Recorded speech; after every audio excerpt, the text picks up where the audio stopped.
I mean, here you got this guy, Mike White, who's basically saving everybody's ass over there and doing exactly what you want him to do. And he deserves every opportunity. Now, I did this Monday QB yesterday on CBS Sports Network, and interesting talking to, Rich Gannon, who I respect and I admire. Love Rich Gannon. Right, and I admire him because he doesn't hold anything back. He'll tell you exactly what he feels. He's like, you went down this road last year with this guy, and you remember what happened. And I'm like, yeah, I know. I understand. I said, I feel like it's deja vu. What does he mean by that? That he got hurt and then had a terrible game against the Bills with a miserable team around him? Well, of course, he goes, you saw what happened. And, and I'm like, well, this is a better team this year. He played a confident, really a terrific game under the circumstances. Now, we all gave Mike White an A+ for his performance. We all thought that it was really exactly what the Jets needed, and we support him 100%. But it's also like he is a guy that is, he's a backup for a reason. And now he has a chance to create an opportunity for his career. He has that chance at the age of 27. It's finally come to him. And if he is able to do some things here in the next 4 weeks against the teams that they play and lead this team to the playoffs, he is going to put the Jets in what I would like to think is in the exact position they want to be in, to have to make a decision as to whether or not to give him a long-term contract. So for people who missed it yesterday when Rob Saleh was asked about if Mike White was going to be the quarterback for the rest of the year and was he confident in naming him the quarterback for the rest of the year, he goes, no, there's still some stuff that we want to see from Zach, and when Zach's ready to roll, he's going to roll. So, I mean, there's no reason to protect Zach Wilson anymore. There's nothing that Rob Saleh is going to do that's going to either keep Zach Wilson in or send Zach Wilson more out. That is all on Zach Wilson. That's it. There shouldn't be a thing that the coach says, the teammates say, his inner circle says. It's all up to Zach Wilson. So the protecting of him at this point, to me, is ridiculous. I mean, Rob Saleh needs to worry about one thing and one thing only: getting this team to the playoffs. That's his job. And as far as the quarterback goes, Zach Wilson doesn't have to be the future. And the longer that he ties himself to Zach Wilson, the worse situation he's putting himself in. Just remember, though, Rob Saleh's not on an island over there. He's over there with Joe Douglas. He's over there with the Johnson brothers. He's over there, with the entire staff. I mean, and they talk about things. And, he's the mouthpiece for the franchise, as every head coach in the NFL is. And so when he says something, he's not just speaking for himself. He's speaking for everybody else collectively, trying to tell everybody, look, we're not giving up on Zach. Mm-hmm. We want Zach to try to get back on the field. We just want to push Zach to get back to the fundamentals, to do the things right, and to go through the mundane process of being reset. Now, all the while that's going on, he's got to hope that Mike White holds on to this thing. Because if Mike White holds on to this thing, that means he's playing well and they're winning. And I know he doesn't want to see it, and I know nobody else wants to go through it again. Watching balls being thrown over everybody's head, balls at the feet of the guys, a guy running around back there trying to make plays, like a chicken with his head cut off, as we talked about yesterday. I'd rather see a stable quarterback back there winning games. So that's why, for Mike White, this is his moment. He has a moment again. But now it's a real moment, because last year the team was not good. And now the team is good. And there are playmakers. And he got them all involved last week. Now let's see you go and do it on the road, albeit against a pedestrian defense, if you ask me, in Minnesota. But a team on the offensive side of the ball that is going to put up points. Yeah. So that changes the dynamic of the game, as opposed to playing the Bears, who are very, they're not going to score a lot of points. Yeah, I mean, the Vikings have their flaws. We've talked about it, but they are 9-2, and two of the teams that they lost to are two of the better teams in the conference, in the Eagles and the Cowboys. So they do find ways to win seemingly every week. But, if Mike White and Zach Wilson's resumes were split, you would never see Zach Wilson again. If Mike White was the number 2 overall pick and Zach Wilson was the guy who came out of nowhere and drafted in the 5th round by the Cowboys and bounced around on practice squads and was released a million times, you'd never see Zach Wilson ever again. Well, that's the reality of the sport, Jay. You're going to, and it's in every sport, you're going to give the first-round draft pick, you're going to give him some rope.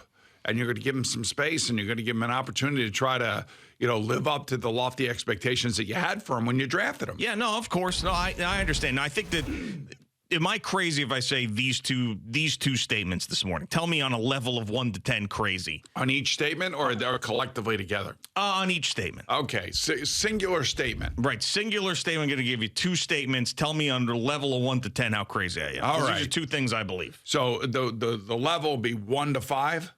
Or 1 to 10, either way. All right, 10 being the craziest? 10 being the craziest. All right, so let's go with the first statement. All right. Zach Wilson will never start another game for the Jets. All right, that's a 9.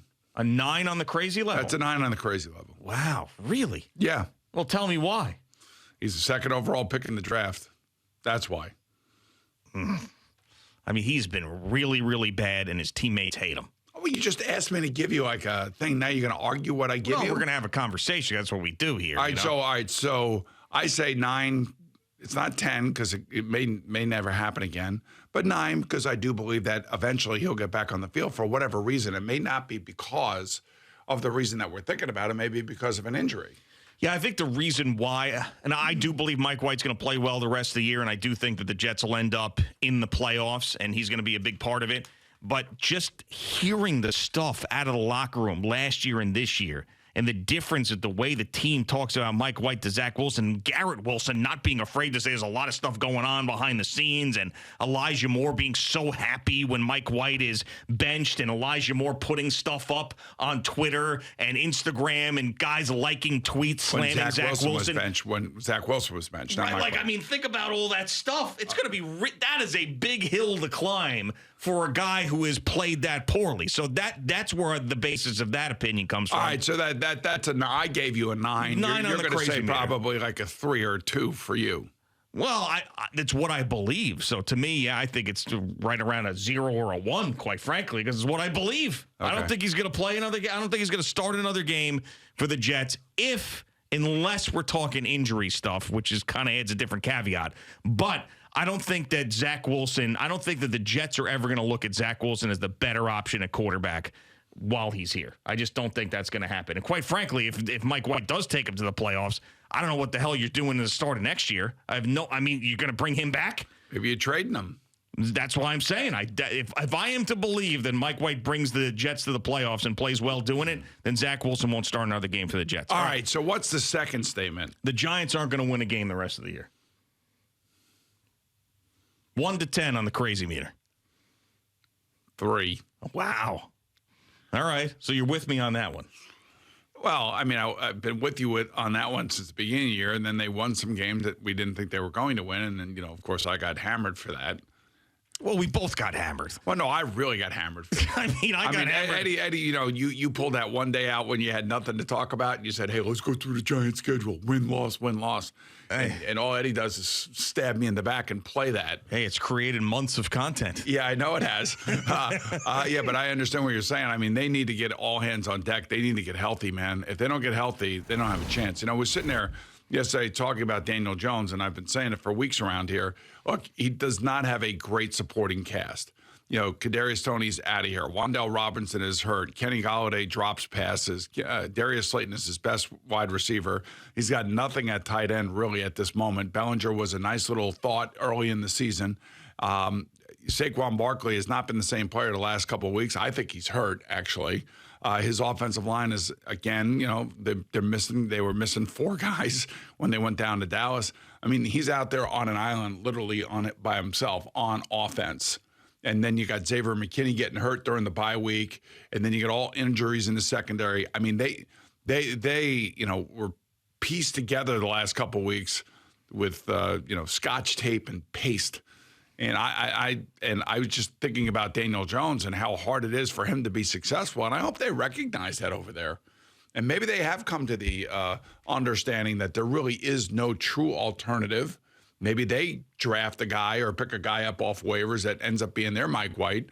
But I can't sit here and honestly tell you that it's Daniel Jones's fault. It's not. He's the last guy standing, and he gives them any chance that they have. It's because of the way that he plays. Yeah, I mean, it's still going to be really interesting call for the Giants. I mean, I do think they evaluate the entire market to see if they can upgrade at the position because that's what they're going to want to do. And Daniel Jones isn't their draft choice. So Yeah. I do think that happens. But they might end up saying, hey, Daniel Jones is the best option for us.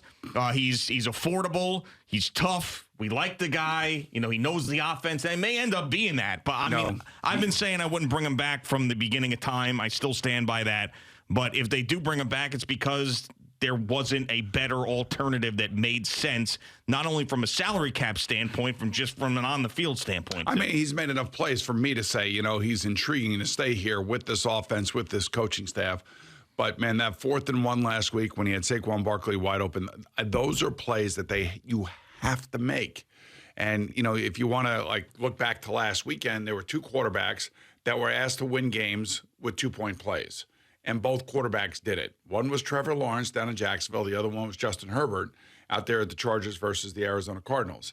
And both guys were said, okay, we're going for it, and we're going for the win, and it's in your hands. And that Trevor Lawrence pass that he threw to his left was a missile. It was a perfect pass. And then, of course, the way that Justin Herbert hit his tight end on a little delay over the middle was a great play design by the Chargers.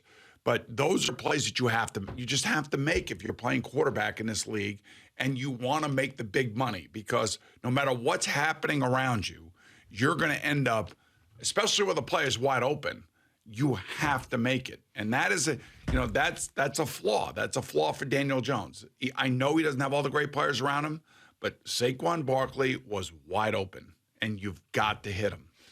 Yeah, I think that the way the rest of this season goes is really going to determine what they think about him long term. If they end up losing every single game the rest of the way, and they'll blow everything up. They'll have to. Right. So I mean, that's why people talking about Daniel Jones extensions in the middle of the year and Saquon Barkley extensions and during the bye week. It's like, let's get to the end of the year and see exactly who they are. Well, that's why you got to get through 17 games, and it's a long season, man. And there are certain teams right now that are surging.